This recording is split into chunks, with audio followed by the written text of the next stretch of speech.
Okay, पिछला video जो है वो डिसकंटिन्यू हो गया।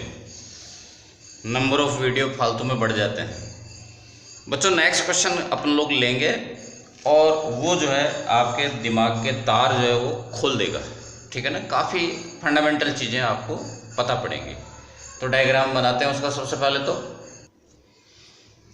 बच्चों ये आपका क्वेश्चन का डायग्राम है, ठीक है। आपको एक बात का एहसास होना चाहिए कि क्वेश्चन का डायग्राम और आपके आंसर शीट में आप जो बनाते हो डायग्राम के अंदर दिन रात का फ़र्क होता है। आप अपनी तरफ से कुछ भी तो मार्क करते हो ना, जो आपको रिक्वायर्ड है, और भी नहीं तो कम से कम आप पॉइंटों के नाम रखते हो। आपको तो केवल डेटा गिवन है इसके अंदर, और ये अंडरस्टूड है। माइक्रोफेरेड में है, सबका कैपेसिटेंस गिवन है आपको। अब आपको इनको पुकारने के लिए ज़रूरत पड़ी तो जो मैं मार्किंग कर रहा हूँ वो आपको खुद बिल्कुल निडर होकर के मार्क करना है, ठीक है। पॉइंटों के नाम मार्क करेंगे। A B C D E F G H I J. ये भी जे और ये भी जे, पूरा जे पॉइंट है, और ये पूरा पॉइंट है के। क्वेश्चन आपका ये है कि एक तो बैटरी से जो कनेक्टेड है नेटवर्क, उस पूरे नेटवर्क का आपको यहाँ पर क्वेश्चन लिख लेते हैं। उस पूरे नेटवर्क का यानी कि कैपेसिटेंस पता करना है। यानी पूरे नेटवर्क का मतलब है पॉइंट ए और बी के बीच। यदि किसी सर्किट के अंदर बैटरी कनेक्टेड है और फिर वो भूल गया क्वेश्चन वाला, या उसने नहीं दिया कि कौन से दो पॉइंट के बीच में कैपेसिटेंस पता करना है, और केवल एक बैटरी, केवल सिंगल बैटरी कनेक्टेड है सर्किट में, तो अंडरस्टूड है कि बैटरी के जो टर्मिनल्स हैं, कौन ए एंड बी, बैटरी के जो एंड्स हैं उनके बीच में कैपेसिटेंस पता करना है आपको। ये अंडरस्टूड है, ठीक है ना। फिर आप ये नहीं कह सकते कि क्वेश्चन इनकम्प्लीट है, ठीक है। ओके, तो एक तो आपको सी ए बी पता करना है, जो बड़ा डिफ़िकल्ट टास्क नहीं है। मैं उसको आपको बिना पेन चलाए भी चुटकियों में करके बता सकता हूँ। 4 और 2 कितना होता है? 6 और 12 कितना होता है सीरीज़ में, ठीक है। 6 और 12 कितना होता है? प्रोडक्ट अपॉन सम कितना होता है? 4।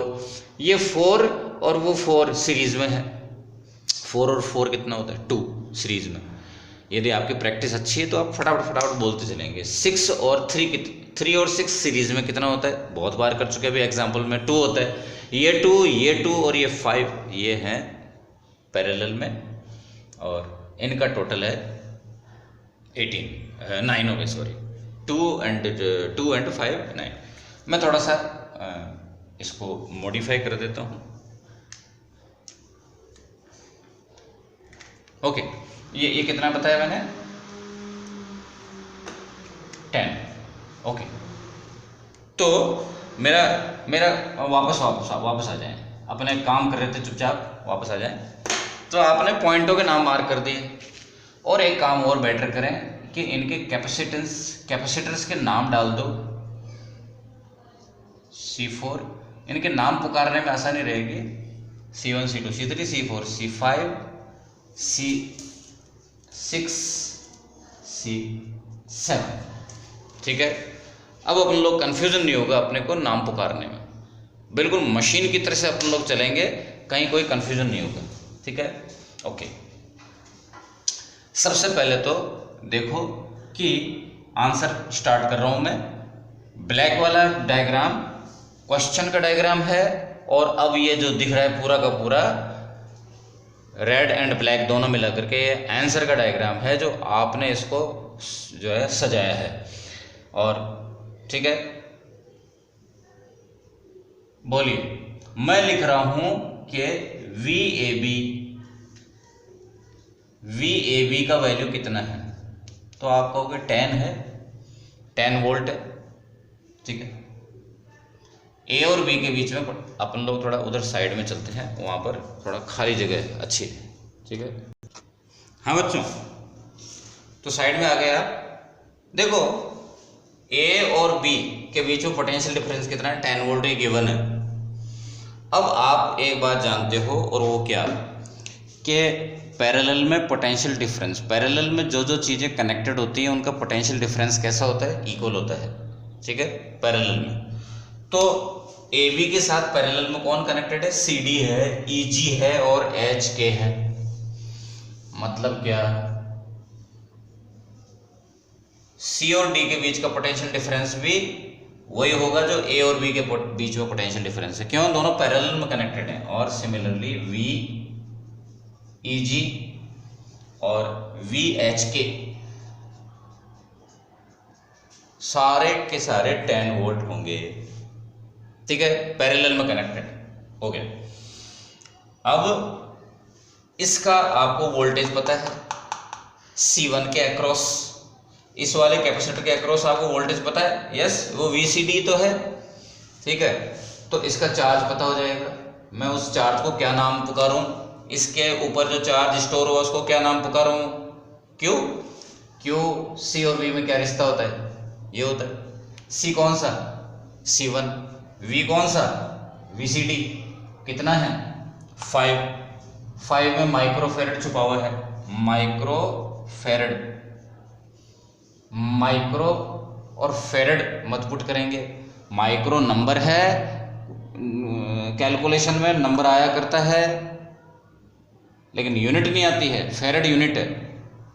VCD का वैल्यू कितना है 10, it is 50 micro coulomb, charge का यूनिट कूलम 50 माइक्रो कूलम। ठीक है, Q1 कैलकुलेट हो, आपका टारगेट क्या है, ये जितने भी कैपेसिटर नजर आ रहे हैं 7 कैपेसिटर्स हैं टोटल, हर एक पर चार्ज कितना स्टोर है, हर एक पर पोटेंशियल कितना है, पोटेंशियल डिफरेंस कितना है, और पूरे नेटवर्क की कैपेसिटेंस पता करनी है। ये आपके 3 टास्क हैं। ठीक है ना, ये सबसे बाद में करेंगे अपन लोग, ये तो बहुत इजी है। हर एक पर Q एंड V का वैल्यू पता करना है, Q1 V1, Q2 V2, Q3 V3, ऐसा करके सारों का Q एंड V पता करना है। ठीक है, तो आप लोग वापस आ जाओ अपने मैदान में। ओके, बोलिए साहब, आप बताइए सी ई जी क्या है, और ये बताने की जरूरत नहीं है कि सी ई जी क्या, ई और जी ब्रांच है, ई है ना, ई और जी के बीच में टोटल कैपेसिटेंस कितना है, तो आप बता दो कि 3 और 6 का, जो कि दोनों आपस में सीरीज में है, 6 और 3 का टोटल कितना होता है। तो थोड़ा बच्चों वो अब थोड़ा सा मैच्योर हो गया, आप 3 और 6 का सीरीज में साइड में कर लाओ, यदि मैच्योर नहीं हुए हो तो साइड में कर लो। कितना आया 2, कितना आया 2 माइक्रो फेरेड बराबर। CEG नोटेशंस एग्री, क्या मतलब E और G के बीच में, पॉइंट E और G के बीच का कैपेसिटेंस कितना है 2 माइक्रोफेरेड। ठीक है, इसी तरह से आप CJK निकाल लो, पहले कैपेसिटेंस निकाल लो थोड़े थोड़े टुकड़ों में, नहीं तो कोई दिक्कत नहीं है। अब आप क्या करेंगे बोलिए, QEG कितना है, सॉरी QEG क्या है, इस EG ब्रांच में चार्ज Q इक्वल टू क्या होता है CV, C कौन सा EG वाला, V कौन सा EG वाला, और बहुत ज़्यादा बार बार इतना वजनदार मत बनाओ नोटेशंस को, अंडरस्टूड है कि EG ब्रांच के ही हैं। C है कितना, C का वैल्यू कितना है, C का यहाँ पे लिखा है, C का वैल्यू कितना है EG का 2 माइक्रो, और potential difference equal to 20 micro coulomb. क्या आया ये, इस ब्रांच का, जिसके ऊपर मार्कर फिरा रहा हूं, इस ब्रांच का चार्ज आ गया। लेकिन आप जानते हो कि सीरीज में चार्ज कैसा होता है, इक्वल होता है। सीरीज में पूरी ब्रांच के ऊपर पूरी सीरीज का चार्ज और इंडिविजुअल का चार्ज सेम होता है। यानी कि आप ये जो चार्ज आया है ये किसका है, यही Q2 का है, यही Q3 का है, और यही QEG है, और वो कितना है 20 माइक्रो कूलम। Q2 और Q3 सीरीज में चार्ज इक्वल होता है, और कितना होता है पूरी ब्रांच में जो होता है वो होता है। तो Q2 और Q3 पता पड़ गया। अब आप बताइए V2 इक्वल टू क्या होगा, Q2 अपॉन C2। Q2 कितना है 20 माइक्रो कूलाम, नहीं कूलाम नहीं बोलेंगे, C2 कितना है 3 माइक्रो फेरेड, फेरेड नहीं पुट करेंगे, माइक्रो माइक्रो कैंसिल हो गया, और 20 अपॉन 3 VOLT, वोल्ट आ गया। V3 क्या है, इस वाले के ऊपर वोल्टेज, पोटेंशियल डिफरेंस। V3 कितना आएगा Q3 अपॉन C3। Q3 कितना है 20 माइक्रो, C3 कितना है 6 माइक्रो, फिर ये 20 अपॉन 6 यानी कि 10 अपॉन 3 वोल्ट आ गया। ठीक है, नेक्स्ट। तो इसको आप लोग, एक बात तो अंडरस्टूड है कि सारे आप लोग यदि नोटबुक में नोट करते हो, भले ही वो आपका रफ नोटबुक है या होमवर्क की है, उसमें नोट करते हो तो फिर मज़ा आ जाएगा आपको। ठीक है, केवल वीडियो देख देख करके पार नहीं पड़ेगी, नोट करोगे तो आपका रिवीजन होगा। आगे बात करते हैं। ठीक है, इस कैलकुलेशन को मैं इरेज कर रहा हूं, आगे बढ़ते हैं। एक तरह से आपने क्या किया, आपने इस ब्रांच का पूरा काम सल्टा दिया, इस ब्रांच का पूरा काम निपटा दिया। अब आप इस ब्रांच पे आ गए, कौन सी, HK। मैं अभी HK ब्रांच के ऊपर काम कर रहा हूं। ठीक है, HK ब्रांच का पहले आप कैपेसिटेंस पकड़ो। वोल्टेज तो पता है आपको 10 वोल्ट है, कैपेसिटेंस कितना है देखो, थोड़ा बहुत अपन लोग मन मन में भी करना सीखे। 4 और 2 कितना होता है, पैरेलल में है, कितना हो गया 6। 12 4 एंड 2 सॉरी 6, 12 4 एंड 6 को सीरीज में है। साइड में आओ, ठीक है, 1/C equal to 1/12 plus 1/4 plus 1/6। 12 4 और 6, ये 6 इनको सीरीज में कनेक्ट किया अपन, सीरीज में कैलकुलेट कर रहे हैं और फॉर्मूला ये है। तो ये कितना आ गया, ये 2 आ गया। ठीक है, करके बताऊं, अपने आप करो। तो C का वैल्यू कितना आ गया, यानी कि CHK it is 2 micro farad. CHK का वैल्यू आ गया 2 माइक्रो फैरेड। ठीक है,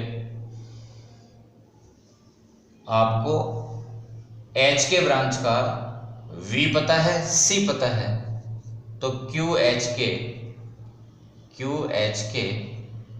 कितना आएगा, QHK कितना आएगा, CV, C का वैल्यू 2 माइक्रो और V का वैल्यू है 10, इट इज 20 माइक्रो कूलम।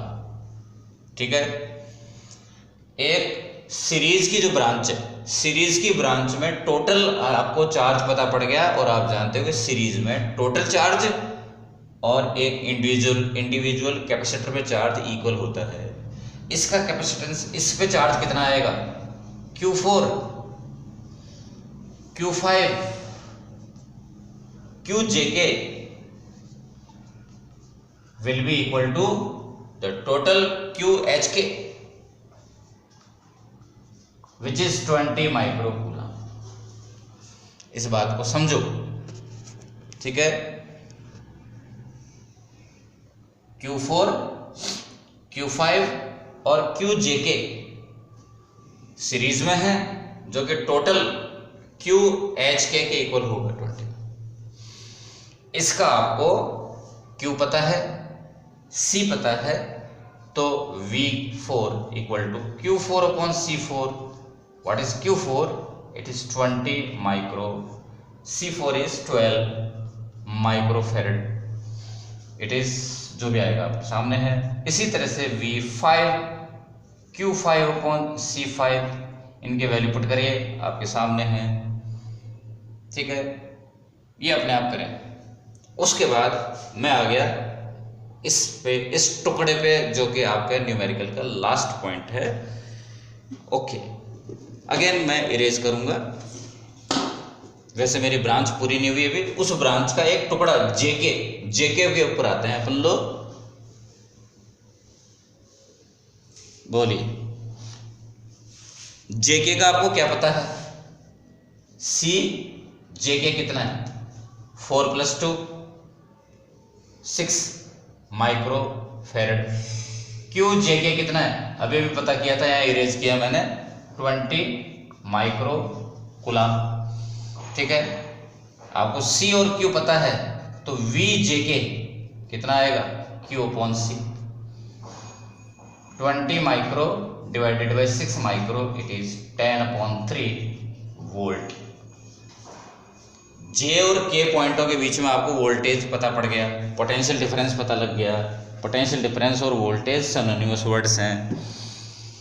आप जानते हो कि दो बंदे पैरेलल में कनेक्टेड है, उनका वोल्टेज और पूरे कॉम्बिनेशन का वोल्टेज सेम रहता है, यानी कि V6 और V7 इक्वल हैं। V6 इसका वोल्टेज और इसका वोल्टेज इक्वल है, और कितना है? पूरे टोटल के वोल्टेज की इक्वल है, यानी कि VJK इक्वल है, जो कि कितना है? 10/3 वोल्ट। अब आपको इसका वोल्टेज पता पड़ गया, इसका कैपेसिटेंस पता है, तो Q6 will be CV C6V6। C6 कितना है? 4 माइक्रो। ठीक है, और V6 कितना है? 10/3, ऐसे करके। और Q7 इज C7 V7, इनकी वैल्यू पुट करके आपका क्वेश्चन हो जाएगा। ठीक है, एक पार्ट और बच गया है इधर। वापस आए, दूर चले गए हो, वापस आ जाओ, चलते चलते आओ आओ आओ आओ, ये आ गया मेरे पास, वापस आ गए। ठीक है, ओके। CAB मैं आपके ऊपर छोड़ता हूँ, अपने आप करो। मैं आपको हिंट दे देता हूँ, और मैं दे भी चुका, अभी करा भी तो था ना अपन ने। बोलो 4 and 2 कितना होता है? 6। 4 and 12 सीरीज में कैलकुलेट करें, कितना होता है? 2। ये पूरी ब्रांच का कैपेसिटेंस कितना है? 2। 6 और 3 कितना होता है? इस पूरी ब्रांच का कैपेसिटेंस कितना हो गया? 2। इसका कितना आया था? 2, 2 and 5 कितना हो गया? 9।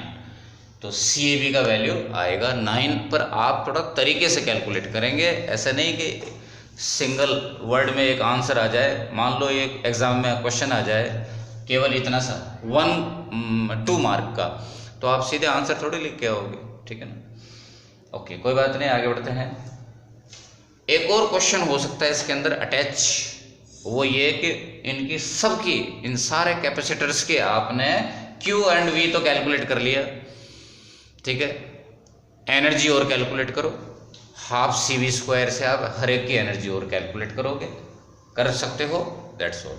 ठीक है बच्चों, नेक्स्ट क्वेश्चन ऐसा है, थोड़ा सा डायग्राम डरावना सा लग रहा है, और ये जो पर्टिकुलर सेगमेंट है न्यूमेरिकल्स का, जिसमें क्या कर रहे हैं हम लोग? कैपेसिटेंस का सीरीज पैरेलल के क्वेश्चन कर रहे हैं, जो 10th के अंदर आपने इसी तरह के रेजिस्टेंस के लिए किए थे। इसमें इंटरेस्ट ऐसा आने लगता है, बच्चे को लत पड़ जाती है। ठीक है ना? मैथ्स के अंदर भी एक चीज़ की लत पड़ती है, वो है इंटीग्रेशन। जब इंटरेस्ट आने लगता है तो बच्चा जो है मैथ्स के इंटीग्रेशन को सिलेबस पूरा करने के बाद दूसरी बुक्स में से और निकालता है। खैर, तो ये उसी टाइप का लत लगने वाला एक पर्टिकुलर सेगमेंट है न्यूमेरिकल्स का। ये नेटवर्क है, सर्किट डायग्राम है, ये वैल्यू गिवन है।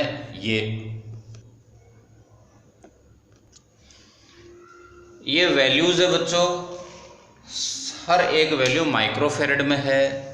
ठीक है, अभी मैं क्या करूँगा और करता आया हूँ हमेशा, कि मैं इसको सॉल्व करूँगा, एक पर्टिकुलर सेगमेंट को छोटा सा टुकड़ा में सॉल्व करूँगा, और उसकी जगह में इरेज करके डायरेक्ट वैल्यू लिख दूँगा। आपको ऐसा नहीं करना है, आपको वो नया डायग्राम बनाना पड़ेगा, ठीक है। लेकिन इस डायग्राम से नेक्स्ट डायग्राम में जाने के लिए आप कुछ बताओगे कि कौन सी सेगमेंट को मैं सोल्व कर रहा हूँ और कौन सा वाला अभी पेंडिंग टू बी सॉल्व है, तो अपन लोग उनको राउंड कर करके काम में लेंगे। देखो जी, मैंने इनको ही क्यों चूज किया, क्योंकि ये क्लियर कट साफ साफ दिख रहे हैं, आराम से सीरीज में है, ठीक है। क्या ये दोनों भी सीरीज में है क्या? नहीं, इन दोनों के बीच में ये जंक्शन पॉइंट है। ये सीरीज में है क्या? नहीं, इन दोनों के बीच में जंक्शन पॉइंट है। क्या ये 4 and 4 सीरीज में है? बेशक। जिनको मैं राउंड कर रहा हूं वो लोग बड़े आराम से सीरीज में हैं, और ये 8 और 8 वाला भी सीरीज में है, मैं राउंड नहीं कर रहा, दिख गया अपने को ऐसा करके। और ये 6 और ऐसे करके इसको भी कर दो राउंड, ये आपके सीरीज में कर दो, इसको भी, नाराज हो जाएगा नहीं तो जितने भी मैंने राउंड कर दिए ये लोग सीरीज में हैं। और पास में आ जाओ, ठीक है ना, इसमें काहे की शर्म, आओ आओ बच्चों, और पास में आ जाओ। ओके, क्योंकि इसको मैं फैलाऊंगा नहीं, मैं यहीं निपटाऊंगा डायग्राम के अंदर ही। अब आप जब राइटिंग करके और इसके सॉल्यूशन को लिखोगे, ठीक है, आप क्या लिखोगे इसके सॉल्यूशन को राइटिंग में?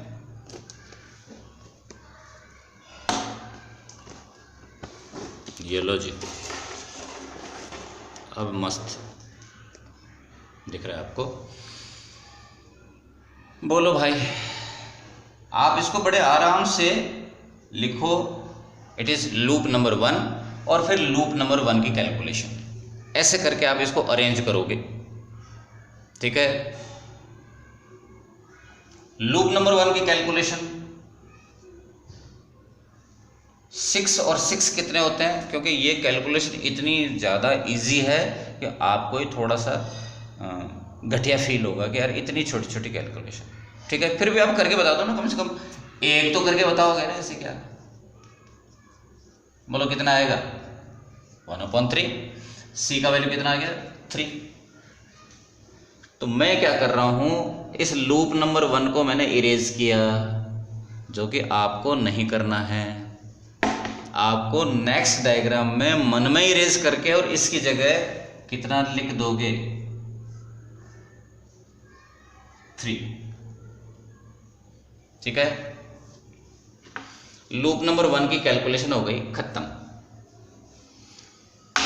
ये वाला लूप कौन सा? Loop number 2। लूप नंबर 2 में भी 6 और 6 कितने होते हैं? 3। तो ये हो गया 6 और 6 मिला के 3, बराबर। 8 और 8 कितने होते हैं? 4। करके बताऊं? नहीं, आप भी कहोगे कि नहीं, इतना ज़्यादा मत गिरो, इतना ज़्यादा मत इजी बनाओ, इतनी ज़्यादा इजी कैलकुलेशन मत बताओ। तो ये हो गया कितना? 8 और 8 कितना होता है? 4, ठीक है। और ये 4 and 4 कितना हो गया? 2। तो ये आपका हो गया, इरेज करके आपने मार्क कर दिया 2, ठीक है। और कोई इस पर्टिकुलर स्टेप के ऊपर और कोई है जो सीरीज पैरेलल में हो रहा है? अब जैसे आपने ये किया, आगे से आगे रास्ते के अंदर आपको इमर्ज होते जाएंगे, इमर्ज होते जाएंगे, वो पैदा होते जाएंगे। कौन? जो भी कोई सीरीज में है पैरेलल में, वो अब जो है अनकवर होते जाएंगे, एक्सपोज होते जाएंगे। ये 3 और 3 पैरेलल में है, तो आप इनको नेक्स्ट डायग्राम के अंदर शो करेंगे। 3 और 3 पैरेलल में कितने हो गए? 6। सिंपल एडिशन हो गया। ये 6 और ये 6 और ये 6 सीरीज में आ गए, देखो, ठीक है, साफ साफ सीरीज में है। इन तीनों को मर्ज करके और इनकी जगह आप इनका टोटल लगा दोगे। करके बताऊं, 1/C1 plus 1/C2 plus 1/C3, ये सीरीज का है कितना है 6 6 6, कितना आया 2, C का वैल्यू 2।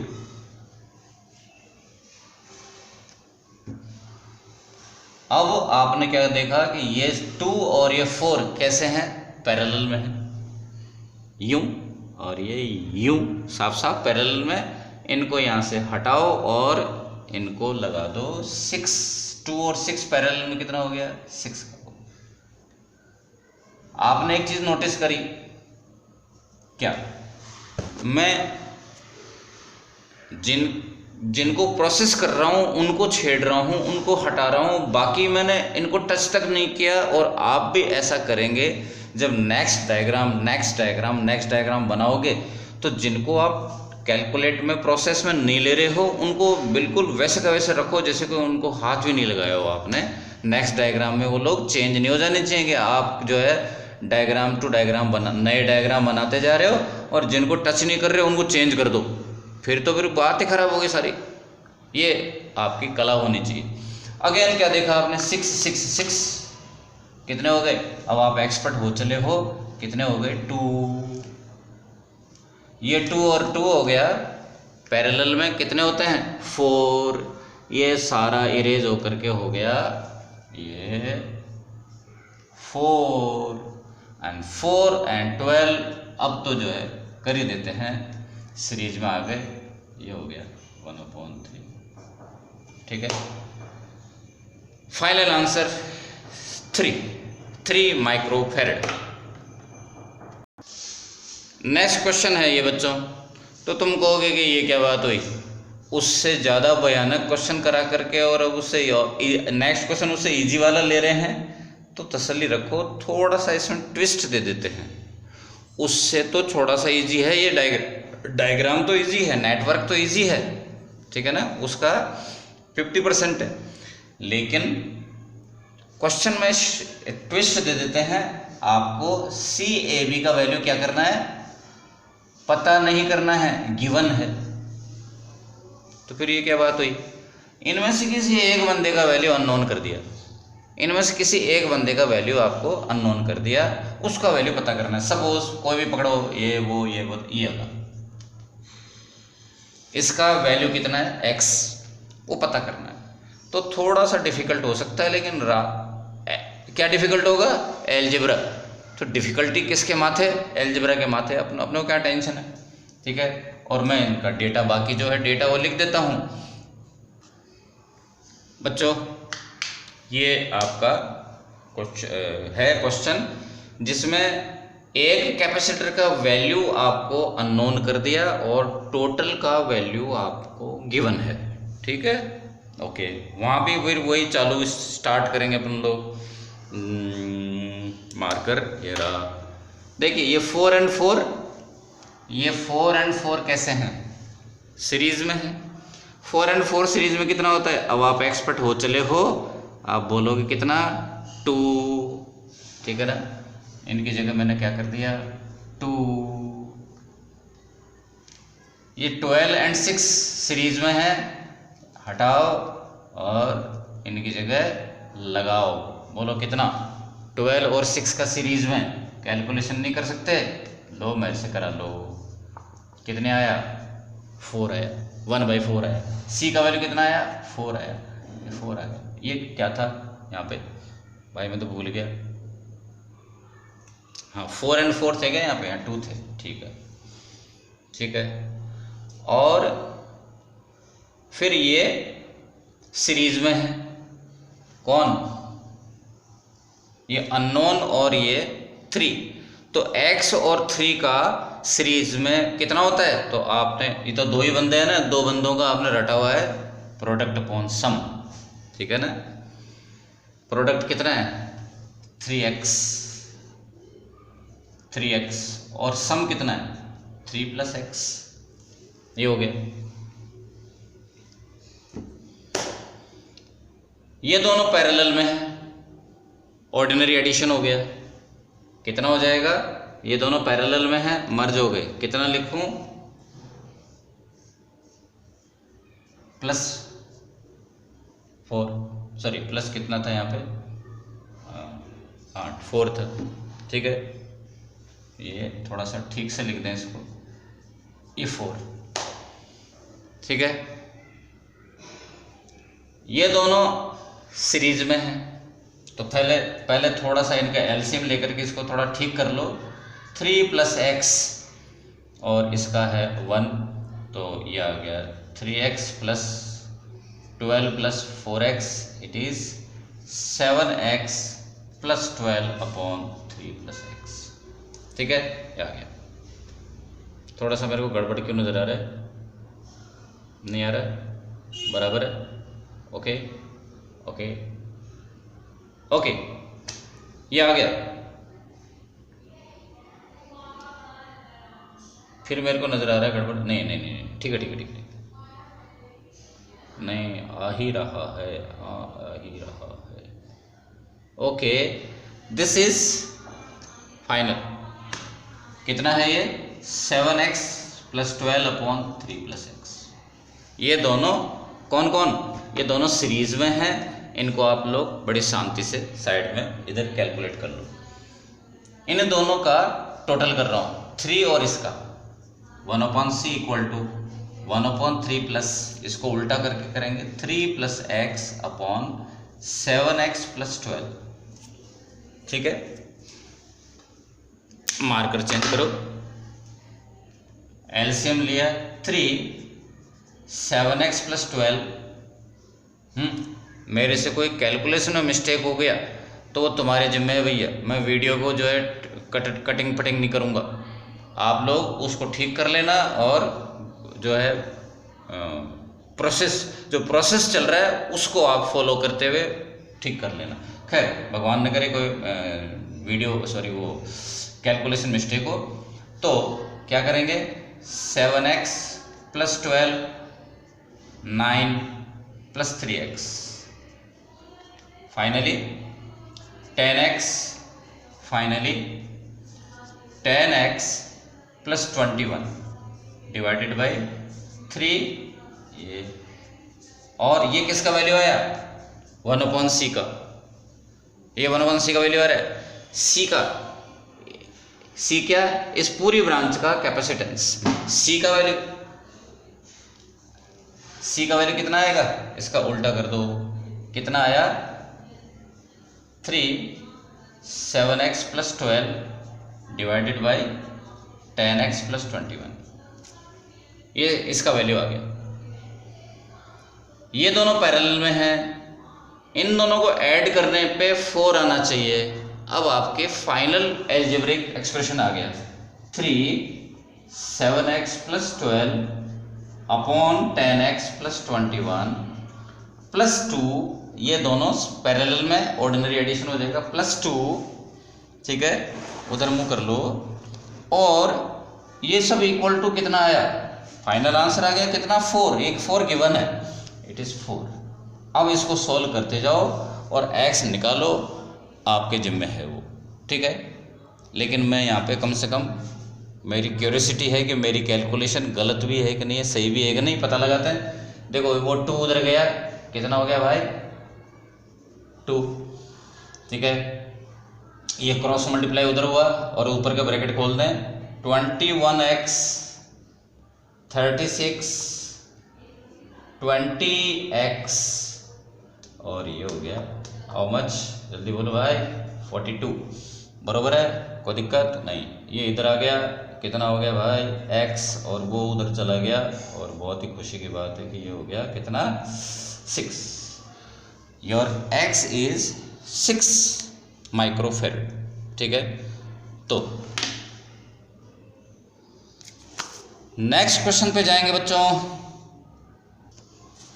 बच्चों, आपके क्वेश्चन बैंक में से, ध्यान से सुनना, कहाँ से, क्वेश्चन बैंक में से क्वेश्चन उठाते हैं जो सब बुक्स में है, प्रदीप्स में भी है, एनसीईआरटी में भी है, आपके ये जो बुक है राजस्थान बोर्ड की जो है उसमें भी है और आपके क्वेश्चन बैंक में भी है। ठीक है, उसका सॉल्यूशन सुनो, क्वेश्चन क्या है। ठीक है, मैं डायग्राम बना करके आपको क्वेश्चन बताता हूँ कि क्वेश्चन क्या है। बच्चों क्वेश्चन ये है, क्वेश्चन को तबीयत से आराम से देखो, डायग्राम्स के अंदर जो समझाया हुआ है वो पैराग्राफ के अंदर समझ में नहीं आता। सबसे पहले एक कैपेसिटर है आपके पास, कैपेसिटर तो एक ही है, वो 4 जो है ना स्टेजेस से पास होता है। सबसे पहले वो जो कैपेसिटर है एम्प्टी है, कुछ भी नहीं है इसमें चार्ज, उसके पास सिर्फ एक ही चीज़ है और क्या है, कैपेसिटेंस।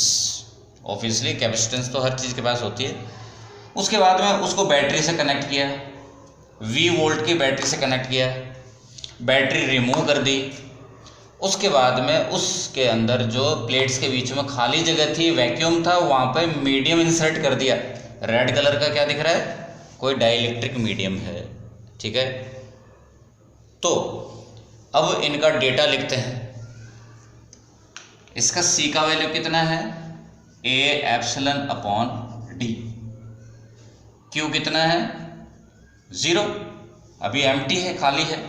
Q 0 है तो उसकी वजह से V भी 0 होगा। ठीक है, ओके।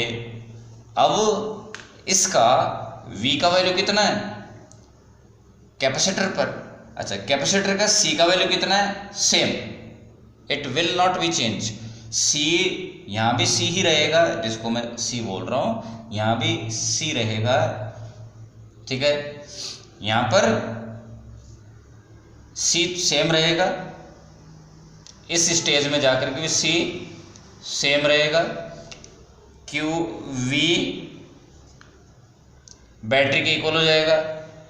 अब इसका V कितना हो गया, V हो गया, और Q का वैल्यू कितना होगा, CV, यानी कि अभी इसमें चार्ज स्टोर हो गया, कितना अमाउंट का, CV। जब आप इसको कनेक्ट करोगे, डिस्कनेक्ट करोगे, तो C का तो कोई मतलब ही नहीं, कनेक्ट करने और डिस्कनेक्ट में। अभी तो C तो चेंज हुआ नहीं, C तो यहाँ आकर के चेंज हुआ, जिसको मैं C डैश बोल रहा हूँ, और वो हो गया A epsilon not epsilon R upon D। Capacitance में क्या फर्क पड़ेगा, ये आपको साफ साफ दिख रहा है, एप्सिलॉन R टाइम्स हो जाएगा। ठीक है, मैं इसको क्या बोलता हूँ, C नॉट। कैपेसिटेंस कितना है, अभी तक तो C नॉट ही चल रहा है। बैटरी कनेक्ट करो न मत करो, रिमूव कर लो, उससे कैपेसिटेंस में कोई फर्क नहीं पड़ रहा।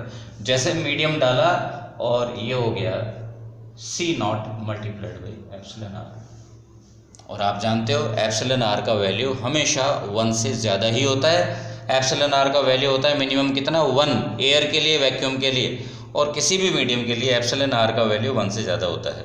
तो मतलब है कि कैपेसिटेंस इसका बढ़ गया। व्हाट अबाउट पोटेंशियल एंड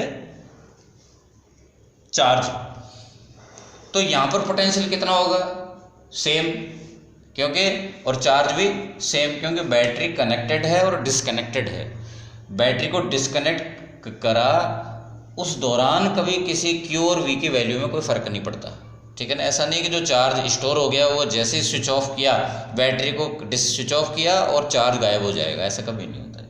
ठीक है ना, ऐसा कभी नहीं होता है कि आपने एक टैंक में पानी की बाल्टी भरी और जैसे टोंटी यानी कि टैप बंद करी और पानी बाल्टी में से गायब, ऐसा कभी नहीं होता है। जितना पानी आ गया वो तो आएगा। ओके, अब बड़ा ध्यान से सुने कि आपने यहाँ पर, यहाँ से लेके यहाँ तक क्या हुआ, कुछ चेंजेस ला रहे हो। वो चेंज किस में आया है, सबसे पहले चेंज आया है कैपेसिटेंस में। ठीक है,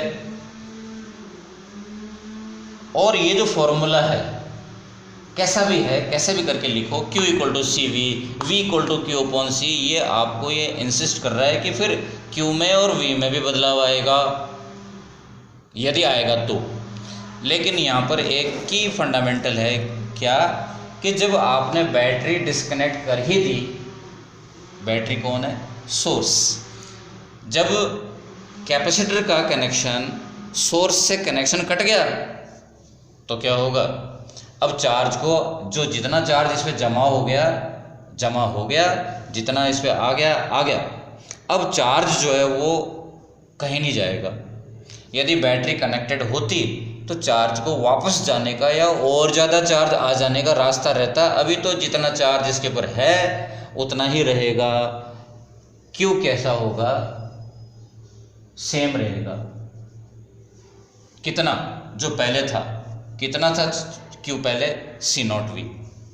ठीक है, नए वाला पोटेंशियल चेंज होगा।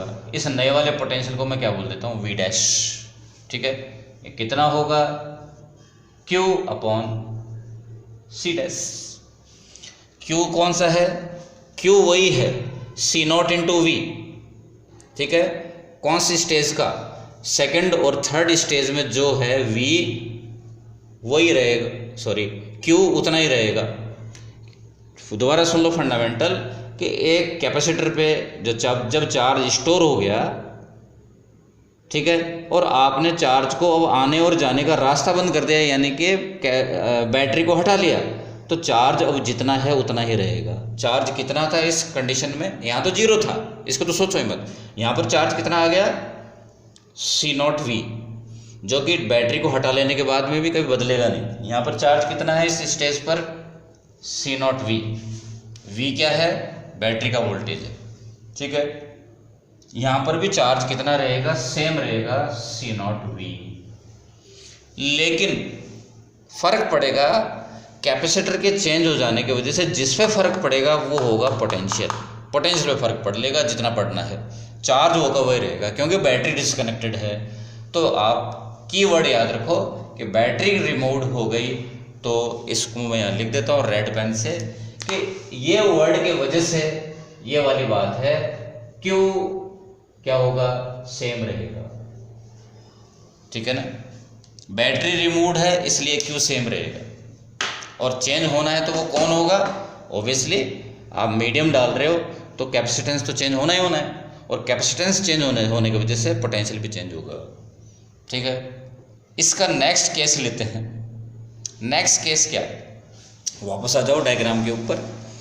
नेक्स्ट केस ये है कि बैटरी को अपन लोग कनेक्टेड छोड़ रहे हैं। यहाँ पे बैटरी को अपन लोग रिमूव नहीं कर रहे, यहाँ पर कोई भी एक्टिविटी कर रहे हैं वो तो करनी ही है, मीडियम तो इंसर्ट करना ही है, लेकिन अभी अपन लोग बैटरी को कनेक्टेड छोड़ दे रहे हैं। तो अपन लोग वापस इनको इरेज करो और देखो क्या होता है। यहाँ पे अपन लोग बैटरी को रिमूव नहीं कर रहे, ये वाले स्टेप कर ही नहीं रहे। ठीक है, बैटरी को कनेक्टेड छोड़ रहे हैं। ये बैटरी आपकी अभी भी कनेक्टेड है।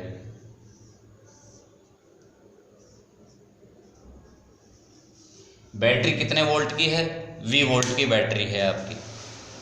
ठीक है, तो बैटरी क्या है, सोर्स है, और जब तक सोर्स कनेक्टेड है, इसकी जो प्लेटें हैं, इन दोनों प्लेटों के बीच में जो वोल्टेज है वो अपने बराबर बना के रखेगी बैटरी एनफोर्स करेगी।